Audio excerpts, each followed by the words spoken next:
La noche de mi boda debía terminar con risas, con complicidad, con esa intimidad torpe y hermosa que solo existe cuando dos personas se prometen empezar de nuevo juntas. Por eso me escondí detrás de la puerta. No por miedo ni por dudas, sino por una broma infantil, una de esas ideas tontas que nacen cuando estás feliz y te permites bajar la guardia. Quería sorprenderlo, esperar a que entrara, a que dejara los zapatos, a que suspirara al fin lejos de las miradas y la música. Luego salir de golpe, hacerlo reír, abrazarlo y decirle, ya estamos solos. Pensé que sería un recuerdo dulce. Pensé mal, escuché pasos en el pasillo. Mi corazón latía rápido, no de miedo, sino de emoción. Contuve la respiración, sonriendo en la oscuridad como una adolescente ridícula. La puerta se abrió lentamente, pero el ritmo de esos pasos no era el suyo, eran más pesados, más firmes. El aire cambió. Antes de que pudiera reaccionar, la puerta se cerró con seguro desde adentro. El clic fue seco, definitivo. Supe en ese instante que algo estaba mal. El hombre caminó hasta el centro de la habitación y sacó su teléfono. No me vio, no sospechó que yo estaba ahí a centímetros detrás de la madera, puso la llamada en altavoz, y entonces escuché su voz. La voz del hombre con el que me había casado hacía apenas horas.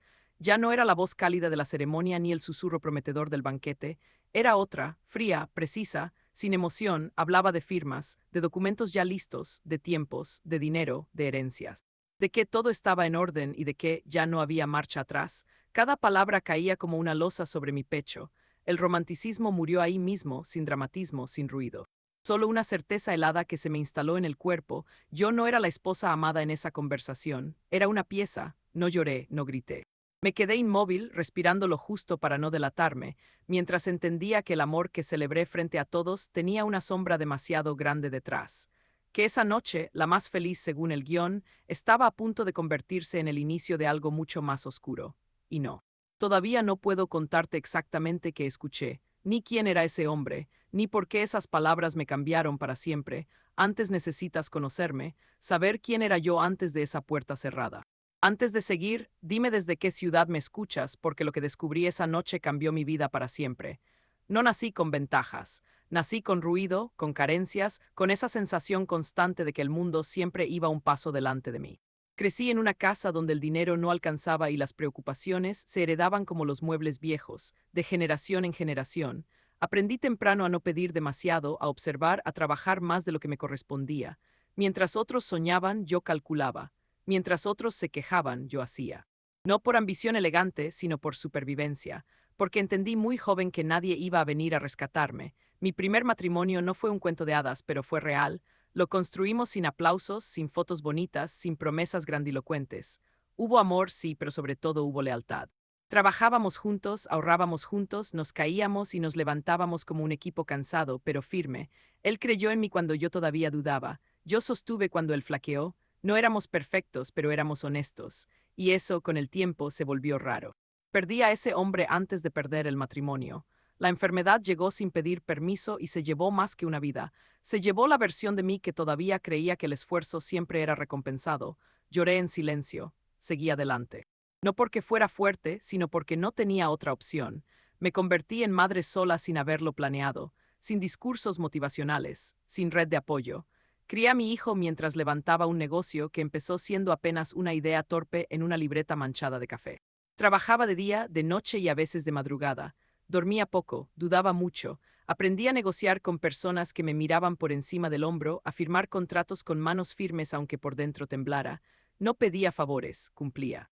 Y eso, con los años, empezó a pesar más que cualquier apellido o recomendación. El negocio creció despacio pero sólido, primero una propiedad, luego dos, después contratos más grandes, socios que al principio dudaban y luego respetaban. Construí una reputación limpia en un mundo que no perdona errores, menos si eres mujer y vienes de abajo. Nunca presumí, nunca alardeé, preferí que hablaran los resultados. Y hablaron. Llegó el dinero, sí, pero llegó tarde, cuando ya había pagado el precio completo en horas, en cansancio, en ausencias. Desde fuera, mi vida empezó a verse como un éxito. Propiedades a mi nombre, cuentas sanas, una empresa que funcionaba incluso cuando yo no estaba presente, gente que me llamaba ejemplo, referente, mujer admirable. Yo asentía con educación. Nadie veía lo que no figuraba en los balances: la casa silenciosa por las noches, las cenas sin conversación, los logros celebrados en soledad. Mi hijo creció, se independizó, hizo su vida. Yo me quedé con espacio de sobra y ruido de menos. Nunca hablé de esa soledad. No porque me avergonzara, sino porque no sabía cómo nombrarla sin sonar débil. Me decía que era normal, que era el precio del éxito, que ya había tenido amor y no podía exigirle más a la vida. Me convencí de que estar ocupada era suficiente, de que el control era una forma de calma, de que no necesitar a nadie era una fortaleza, pero había noches en las que todo se detenía, en las que el teléfono no sonaba, en las que el silencio se sentaba conmigo en la mesa y me miraba de frente. Ahí entendía que podía cerrar cualquier trato menos ese vacío, que sabía protegerme de todo menos de mí misma, y aún así seguía adelante, porque eso es lo que he hecho siempre. Había aprendido a sobrevivir a todo menos a la soledad. Apareció cuando ya no lo estaba buscando. Eso debería haber sido la primera señal, pero en ese momento me pareció una coincidencia amable, casi poética.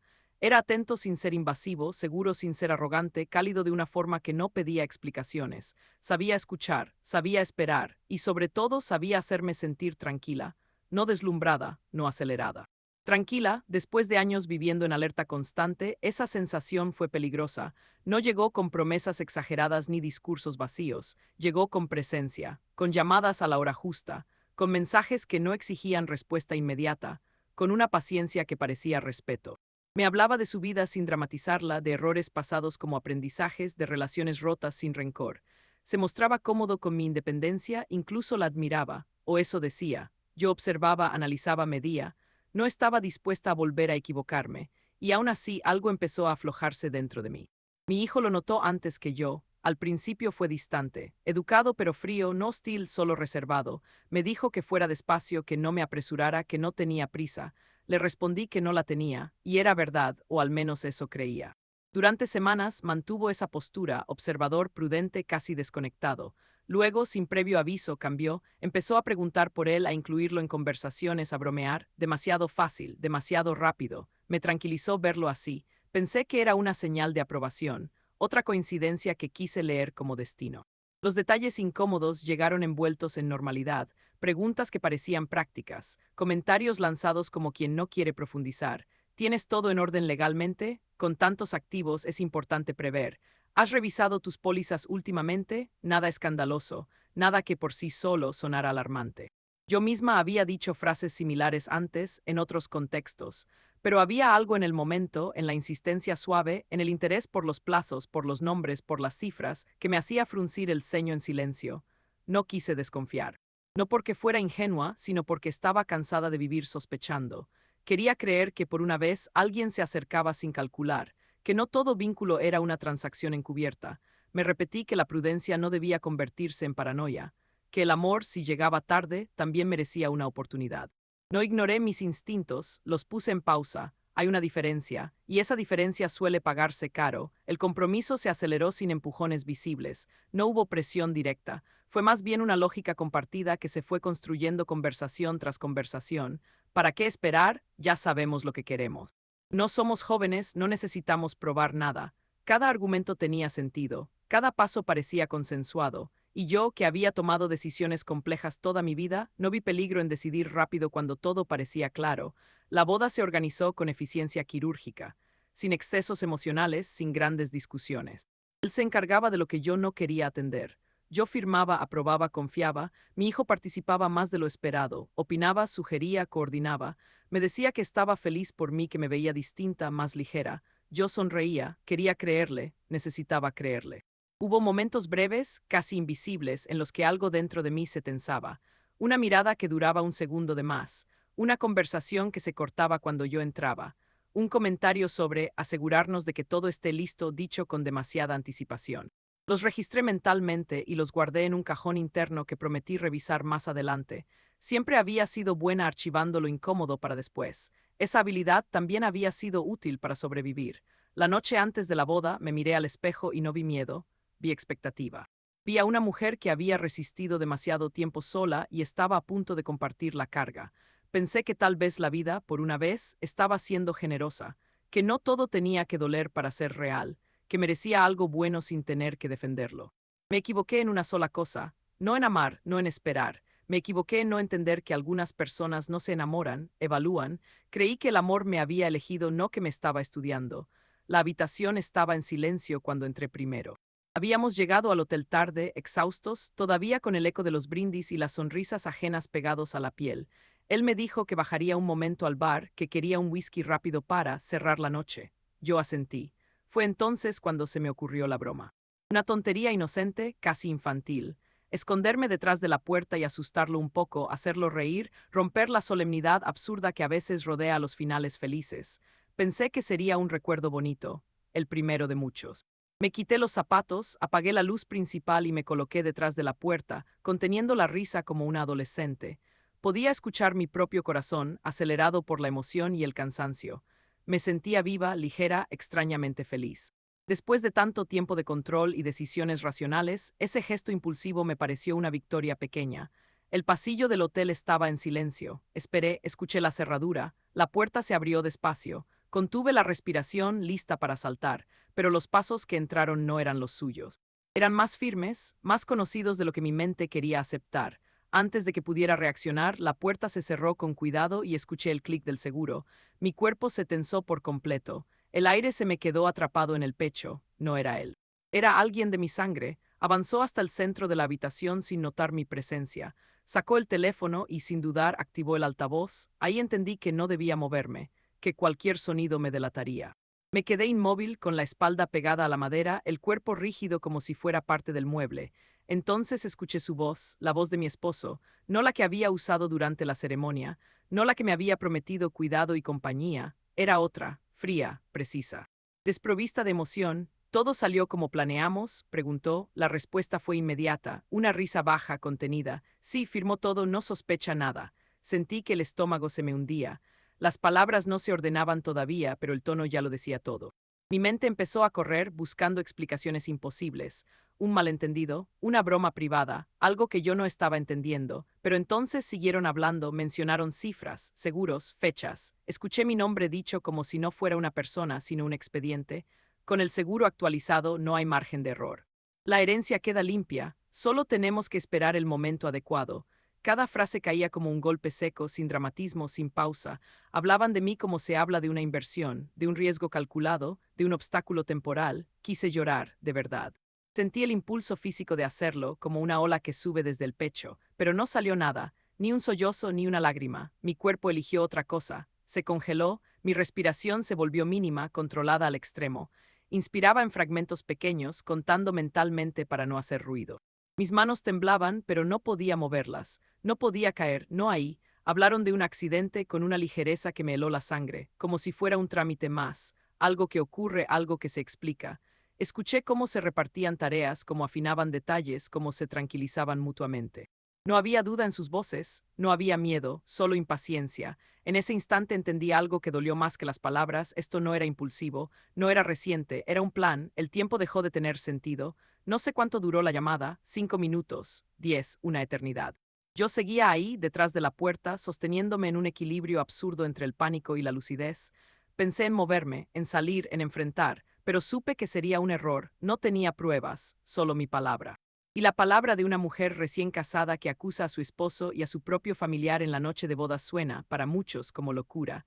Cuando la llamada terminó, hubo un silencio breve. Escuché pasos, el teléfono guardándose, el seguro de la puerta abriéndose de nuevo. Me preparé para ser descubierta, pero no ocurrió. Salió sin mirar atrás. La puerta se cerró otra vez, esta vez sin seguro. Quedé sola, no me moví de inmediato. Me deslicé lentamente hasta el suelo, apoyando la espalda en la pared. Sentía el pulso en los oídos.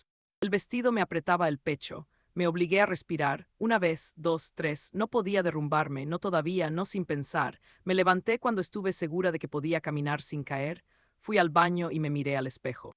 La mujer que me devolvió la mirada no parecía destrozada, parecía vacía, y en esa ausencia de emoción algo se acomodó. No era calma, era enfoque. Entendí que gritar no me salvaría, que llorar no cambiaría nada. Que sobrevivir en ese momento significaba observar, recordar, guardar cada palabra como una prueba invisible. Escuché la puerta abrirse de nuevo. Esta vez sí era él. Entró con una sonrisa ensayada, con los brazos abiertos, diciendo mi nombre con dulzura. Me escondí en el baño unos segundos más, me lavé la cara con agua fría y salí fingiendo normalidad. Me besó, lo dejé, me habló, respondí. Cada gesto fue una actuación precisa. Por dentro algo se había roto de forma irreversible. Esa noche no grité. Aprendí a respirar sin hacer ruido. La mañana siguiente llegó sin ceremonia. No hubo gritos, ni escenas, ni confesiones impulsivas. Hubo luz entrando por las cortinas del hotel y el sonido banal del mundo siguiendo su curso. Yo ya estaba despierta cuando él abrió los ojos. Me sonrió con esa expresión tranquila que hasta horas antes había significado seguridad. Le devolví la sonrisa, medí cada gesto, cada palabra. Entendí algo fundamental: si quería salir viva de esto, tenía que convertirme en alguien que no sospechara a nadie. Desayunamos juntos, hablamos de trivialidades, del viaje de regreso, de lo rápido que había pasado la boda. Él me tomó la mano por encima de la mesa. Yo sentí el impulso de apartarla, pero no lo hice. Aprendí a dominar el cuerpo antes que la mente. Fingí cansancio e incluso ternura. Observé, no buscaba respuestas emocionales, buscaba patrones. ¿Quién llamaba primero? ¿A qué horas? ¿Qué temas evitaba? El miedo seguía ahí, pero ya no me paralizaba. Me estaba entrenando para usarlo. Ese mismo día, al volver a casa, hice la primera llamada. No fue a una amiga, no fue a un familiar. Fue a alguien que me conocía desde antes de que todo esto existiera. Mi abogado.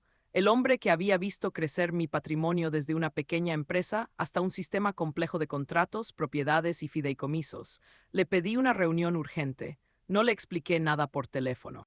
Solo le dije que necesitaba discreción absoluta. Nos sentamos frente a frente en su despacho esa misma tarde. No lloré, no exageré. Le conté los hechos como si estuviera exponiendo un caso ajeno. La noche, la llamada, las palabras exactas que recordaba. Él no me interrumpió. No me miró con lástima, me escuchó con respeto profesional. Cuando terminé solo dijo una frase: entonces vamos a trabajar con la cabeza fría. En ese momento supe que había elegido bien. Diseñamos el plan en silencio, con precisión quirúrgica. Lo primero era el tiempo. Necesitábamos una línea clara de eventos: qué había pasado antes de la boda, qué cambios legales se habían hecho, qué documentos se habían firmado y cuándo. Empezamos a revisar contratos, pólizas, actualizaciones recientes. Cada papel era una pieza, nada se rompía, todo se archivaba. Yo comencé a anotar fechas, frases, comportamientos, no opiniones, hechos. El segundo paso fue la evidencia. Legal, limpia, utilizable. No podía grabar conversaciones al azar. Tenía que hacerlo de forma que no pudiera volverse contra mí. Aprendí a usar herramientas sencillas: notas de voz activadas solo cuando yo estaba presente, correos reenviados, mensajes guardados con respaldo automático. Nada espectacular, nada ilegal, solo paciencia. Documentar es una forma de poder que pocos entienden hasta que lo necesitan. Después vino la protección. Ahí fue donde sentí el verdadero cambio. Revisamos mis activos y los blindamos sin levantar sospechas. Fideicomisos silenciosos. Cláusulas que se activaban solo en caso de fallecimiento bajo circunstancias específicas. Cambios administrativos que parecían rutinarios para cualquiera que mirara desde fuera. Yo seguía siendo la esposa feliz, la mujer enamorada que confiaba plenamente. Mientras tanto, cada movimiento cerraba una puerta más. No confronté a nadie, no lancé indirectas, no pedí explicaciones. Entendí que la impulsividad solo sirve para aliviar el dolor momentáneo, no para sobrevivir a una traición estructurada. Ellos seguían creyendo que tenían el control. Yo les dejé creerlo. Incluso exageré mi confianza, delegué más, pregunté menos, me mostré vulnerable de la forma correcta. El depredador se relaja cuando cree que su presa no ve. Algo cambió dentro de mí en esos días. El miedo seguía ahí, pero ya no mandaba. Se transformó en enfoque, en claridad. Dejé de preguntarme por qué y empecé a pensar cómo se sostiene una mentira, cómo se rompe sin hacer ruido, cómo se desmonta un plan ajeno sin que el otro lo note. No era venganza emocional, era estrategia. Dormía poco, pero dormía, comía normal, sonreía cuando tocaba. Nadie hubiera dicho que algo estaba mal. Yo misma me sorprendí de mi propia calma. No era frialdad, era disciplina. Comprendí que no todas las batallas se ganan con fuerza. Algunas se ganan con silencio, tiempo y precisión. Una noche, mientras los escuchaba reír en la sala, sentí algo parecido a la certeza. No alivio, no paz, certeza. Ellos hablaban de semanas, de cuando todo esté listo, de esperar el momento correcto. Yo ya había dejado de pensar en el corto plazo. Mi mente había avanzado varios movimientos más adelante, como en una partida que solo uno de los jugadores entiende de verdad. Ellos pensaban a meses, yo ya estaba pensando a finales. La reunión no parecía una trampa. Eso fue lo más importante.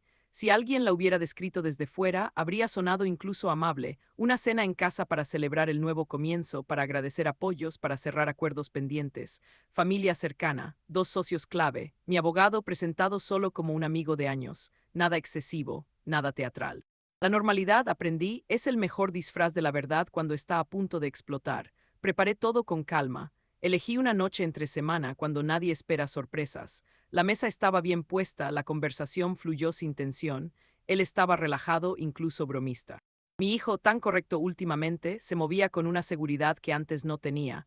Yo observaba, no con rabia, sino con atención clínica, porque cuando sabes que tienes pruebas ya no necesitas emociones. Después del postre pedí unos minutos, nada solemne. Solo dije que quería aclarar algo importante antes de seguir adelante con ciertos proyectos familiares y legales. Nadie protestó, nadie sospechó. Conecté el dispositivo al sistema de audio del salón y abrí una carpeta. Mi voz no tembló cuando expliqué que todo lo que iban a escuchar eran hechos verificables. No opiniones, no interpretaciones. El primer archivo fue corto, una grabación clara, una voz conocida hablando de seguros, de tiempos, de cuando todo esté firmado. No miré a nadie mientras sonaba, no hacía falta. El silencio se volvió denso, alguien dejó caer un tenedor. Él intentó sonreír al principio como si fuera un malentendido. Mi hijo bajó la mirada, aún no había pánico, solo confusión. Luego vinieron los documentos, proyecciones simples, fechas alineadas, cambios legales hechos con prisa, pólizas modificadas semanas antes de la boda. Conversaciones de mensajes donde se repetían patrones, dinero, herencia, accidentes posibles. No fue una revelación abrupta, fue una construcción, cada pieza encajando delante de todos. Lo que más dolía no era el contenido, sino la coherencia. No había forma de negarlo sin parecer absurdo. Ahí fue cuando el control se rompió. Él se levantó de golpe, dijo que todo estaba sacado de contexto, que alguien lo estaba manipulando. Su voz ya no era firme. Mi hijo empezó a hablar al mismo tiempo, contradiciéndolo sin darse cuenta. Dos versiones distintas intentando sobrevivir. La sala ya no era neutral. Las miradas habían cambiado, nadie preguntaba, todos entendían, no levanté la voz, no acusé con adjetivos, me limité a señalar hechos. Esta grabación es del día X, este documento fue firmado aquí, esta conversación ocurrió antes de que yo supiera nada. Cada frase cerraba una salida, cada dato eliminaba una excusa. Cuando alguien intentó interrumpirme, simplemente esperé. El silencio otra vez hizo el trabajo por mí, la negación duró poco, el pánico llegó después. Él empezó a sudar, mi hijo se quedó inmóvil como si hubiera perdido el guión. Yo los miré por primera vez esa noche, no con odio, sino con una distancia definitiva. Ya no eran una amenaza, eran un caso expuesto, y eso cambia por completo la dinámica del poder. La parte legal fue breve. Mi abogado tomó la palabra solo para explicar que, dadas las pruebas, ya se habían iniciado los procedimientos correspondientes. No hubo esposas en ese momento, no hizo falta. La reunión terminó sin gritos, sin escenas, solo con gente levantándose en silencio, entendiendo que había sido testigo de algo irreversible. Los días siguientes fueron administrativos, declaraciones formales, entrega de material, restricciones legales, nada dramático. La justicia real casi siempre es así, lenta, precisa, poco cinematográfica. Ellos intentaron contactar, yo no respondí, ya no había nada que discutir, todo lo que necesitaba decir estaba documentado. Dormí mejor esa semana que en meses, no porque me sintiera vengada, sino porque el peso de guardar la verdad había desaparecido. La mentira cansa más que el dolor cuando se sostiene demasiado tiempo. Yo había soltado ambas cosas a la vez, no reconstruí nada esa noche, no celebré. No sentí triunfo, sentí cierre. La diferencia es importante, porque lo que ocurrió no fue un ajuste de cuentas emocional ni una escena diseñada para humillar. Fue una exposición necesaria, una línea clara entre antes y después. No fue venganza, fue evidencia. El final no llegó con un golpe ni con una escena dramática. Llegó despacio, como llegan las verdades que ya no necesitan gritar. Las consecuencias siguieron su curso de forma casi silenciosa. Audiencias, resoluciones, sentencias que no reparan el daño, pero lo nombran. Él dejó de ser mi esposo en documentos oficiales antes de dejar de serlo en mi mente. Mi hijo enfrentó lo que había hecho sin excusas públicas ni absoluciones privadas. Nada fue rápido, nada fue indulgente, fue exactamente como debía ser. Cuando todo terminó, me encontré sola por primera vez sin miedo. No era la soledad que duele ni la que asusta, era una soledad limpia. La casa volvió a estar en silencio, pero ya no era un silencio vacío, era un espacio recuperado. Quité objetos sin prisa, abrí ventanas, dejé entrar la luz. No estaba reconstruyendo una vida nueva, estaba regresando a una que había dejado en pausa demasiado tiempo. La relación con mi hijo cambió para siempre. No hubo reconciliación ni ruptura teatral, hubo distancia. Y la distancia, entendí, también puede ser una forma de responsabilidad. No bloqueé su existencia, pero dejé claro que el vínculo no podía continuar como si nada hubiera pasado. El amor no borra decisiones, y la maternidad no obliga a olvidar traiciones. Aceptar eso fue una de las cosas más difíciles y más sanas que he hecho. Aprendí a poner límites sin explicarlos, a no justificar mi calma, a no pedir permiso para protegerme, reduje mi círculo, conservé solo lo esencial. Volví a trabajar con el mismo enfoque de siempre, pero con menos urgencia y más criterio. Ya no necesitaba demostrar nada, mi poder no estaba en lo que poseía, sino en lo que ya no permitía.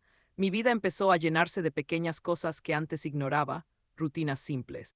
Decisiones tomadas sin presión, días sin vigilancia emocional. La paz, descubrí, no es ausencia de conflicto, sino presencia de control interno, y ese control no se negocia con nadie. Durante mucho tiempo confundí amor con sacrificio. Creí que amar era aguantar, ceder, justificar, que mientras más entregaba, más valía. Me equivoqué, el amor que exige que te rompas para sostenerlo no es amor, es miedo disfrazado de lealtad, y yo ya no vivo desde el miedo, no guardo rencor, tampoco nostalgia, guardo claridad. Sé exactamente quién soy cuando nadie me observa, cuando no tengo que sostener ninguna historia falsa. Sé que puedo confiar en mí, y eso cambia todo, porque cuando confías en ti, ninguna traición vuelve a tener el mismo poder. No volví a buscar pareja, no por rechazo, sino por elección. Si alguien llega algún día, tendrá que sumar, no ocupar, acompañar, no dirigir. Caminar conmigo, no delante ni detrás. Y si no llega, también está bien, la plenitud no es negociable. A veces me preguntan si valió la pena, si no habría sido más fácil perdonar y seguir. Sonrío, no respondo de inmediato, porque perdonar no siempre es el acto más valiente. A veces lo más valiente es elegirte cuando nadie espera que lo hagas. El día que intentaron destruirme, me devolví a mí misma. Y ahora quiero preguntarte algo, con honestidad, ¿tú habrías perdonado o habrías elegido tu dignidad? Dime desde qué ciudad me escuchas.